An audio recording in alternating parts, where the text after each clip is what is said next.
Knowledge চ্যানেলে স্বাগত জানাচ্ছি। আজকে আমি পঞ্চম শ্রেণীর ৭০তম ক্লাসটি নিচ্ছি।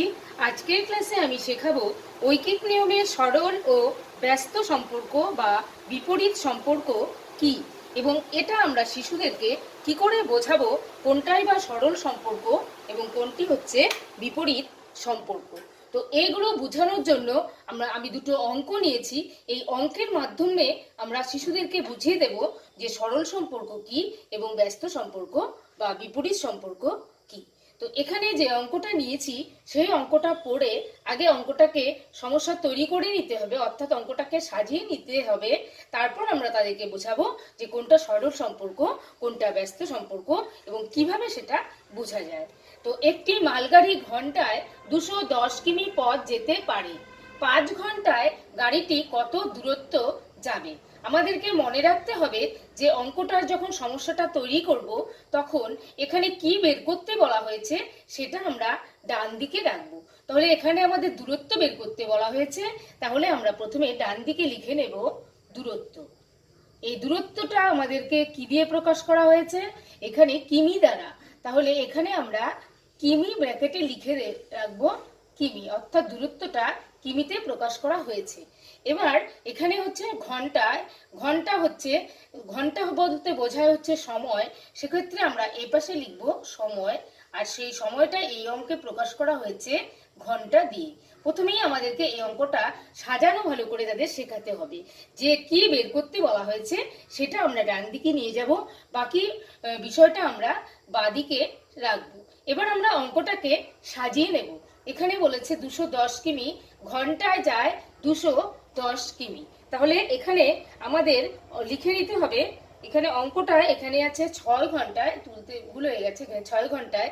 তাহলে এখানে আমরা লিখবো 6 ঘন্টায় যায় 210 কিমি। তাহলে 5 ঘন্টায় কতটা যাবে, এখানে প্রশ্নবোধক চিহ্ন, এটা আমাদেরকে বের করতে হবে। তাহলে অঙ্কটাকে এভাবে সাজিয়ে নিয়ে এই সাজানোটা শেখানো আমাদের সঠিকভাবে শেখানোটাও আমাদের দায়িত্ব। তারপর তাদেরকে সরল সম্পর্ক, ব্যস্ত সম্পর্ক শেখাতে হবে, তারপর তারা সেই অঙ্কটাকে করবে। তো আজকের ক্লাসে আমি এই সম্পর্কটা বোঝা নিয়েই ক্লাস নিচ্ছি। তো এখানে আমরা এবার বুঝবো যে এই যে সম্পর্কটা সময়ের সঙ্গে দূরত্বের, সেটা কি সরল সম্পর্ক না বিপরীত সম্পর্ক। তা এটা আমরা বুঝবো কিভাবে? এখানে আছে 6 ঘন্টায় সে যায় 210 কিমি। তাহলে এখানে ঘন্টা কমে গেল, তাহলে 5 ঘন্টায় কতটা যাবে তা আমাদেরকে বুঝতে হবে। এখানে সময় কিন্তু কমে গেছে, 6 ঘন্টার থেকে কমে 5 ঘন্টা হয়ে গেছে, 1 ঘন্টা কমে গেছে। তাহলে 1 ঘন্টা যদি কমে যায় তাহলে সে দূরত্বটা কি এই 210-এর থেকে কম যাবে না বেশি যাবে? যেহেতু সময়টা কমে গেছে তাহলে সে নিশ্চয়ই 210 কিমির থেকে কম দূরত্বই যাবে। 6 ঘন্টায় যদি 210 কিমি যায় তাহলে যেহেতু সময়টা 5 ঘন্টা, তাহলে 5 ঘন্টায় সে নিশ্চয়ই দূরত্বটাও কম যাবে। অর্থাৎ এখানে সময়ও কমেছে, এখানে কিন্তু দূরত্বের পরিমাণটাও কমে যাবে, অর্থাৎ দুদিকেই কিন্তু কমে গেছে।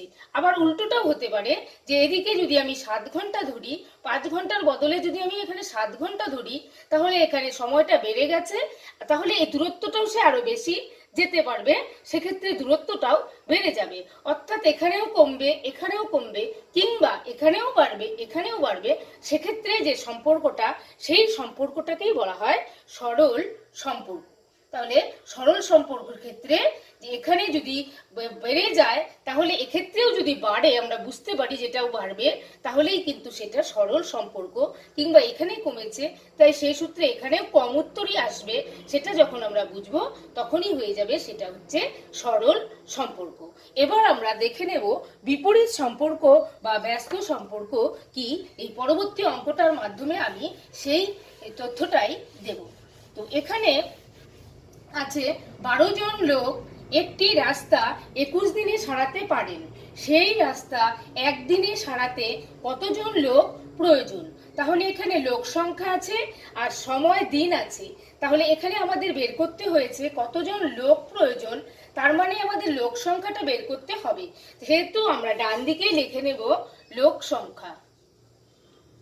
লোক সংখ্যাটা প্রকাশ করা হয় জন দিয়ে, বলা হয় জন দিয়ে, তাই ব্র্যাকেটে জন লিখেছি। এবার এখানে আছে দিন, তার মানে এখানে আছে সময়, আমরা এখানে লিখব সময়, যেটা বের করতে হবে সেটা ডান পাশে। এবার আমরা সাজাবো। 12 জন লোক রাস্তা তৈরি করে 21 দিনে, তাহলে 12 জন লোক একটি রাস্তা তৈরি করে 21 দিনে। এবার একদিনে যদি কাজটি করতে হয় তাহলে কতজন লোক প্রয়োজন।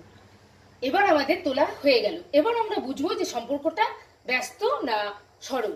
তো এখানে সময় হচ্ছে, এখানে সময়টা প্রকাশ করা হয়েছে দিন দিয়ে, দিনটা ব্র্যাকেটে লিখতে হবে। তাহলে এখানে হচ্ছে 12 দিনে যদি আমরা একটি কাজ করতে চাই, এখানে রাস্তার কথা বলা হয়েছে, 12 দিনে যে রাস্তাটা কাজ হয় সেটা করতে 21 জন লোক লাগে বা শ্রমিক লাগে। তাহলে সেই 12 দিনের কাজটাকে আমাদেরকে একদিনে করতে বলা হচ্ছে। 12 দিনের কাজটাকে যখন আমরা একদিনে করব তখন আমরা স্বাভাবিকভাবে বুঝতে পারছি যে সেখানে অসংখ্য শ্রমিক কিন্তু প্রয়োজন। যে এই কাজটা 12 দিনে হয়েছে সেই কাজটাকে একদিনে করতে গেলে লোক সংখ্যা কিন্তু প্রচুর নিতে হবে, তাহলেই কাজটা করানো সম্ভব হবে। এটা কিন্তু সহজভাবেই আমরা বুঝতে পারছি। 12 দিনের যে কাজটা সেটাকে একদিনে করতে গেলে এই লোকের থেকে 21-এর থেকে অনেক বেশি লোকের আমাদের প্রয়োজন হবে। তাহলে এক্ষেত্রে সম্পর্কটা কি হলো, যে এখানে দিন কিন্তু কমে গেল, দিনের পরিমাণ কমে 12 থেকে 1 হলো, কিন্তু এখানে কিন্তু লোক সংখ্যার পরিমাণ কিন্তু বেড়ে যাবে। এখানে কিন্তু লোক সংখ্যার পরিমাণ বাড়বে, এখানে কিন্তু কমবে না, এখানে কিন্তু বাড়বে। এখানে কমেছে কিন্তু ওখানে কিন্তু বেড়েছে, অর্থাৎ এখানে সময় যদি আমরা কমিয়ে দিই তাহলে কিন্তু লোক সংখ্যা আমাদেরকে বেশি নিতে হবে।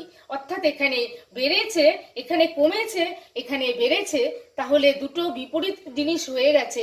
তাই এই সম্পর্কটাকেই বলা হয় ব্যস্ত সম্পর্ক বা বিপরীত সম্পর্ক।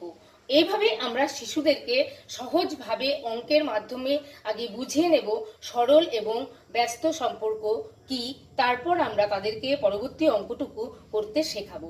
আজকের এই ক্লাসটি ভালো লাগলে লাইক করবেন, কমেন্ট করবেন, শেয়ার করবেন এবং আমার পরবর্তী ক্লাসটি পেতে আমার চ্যানেলটিকে সাবস্ক্রাইব করে আমার সঙ্গে থাকবেন।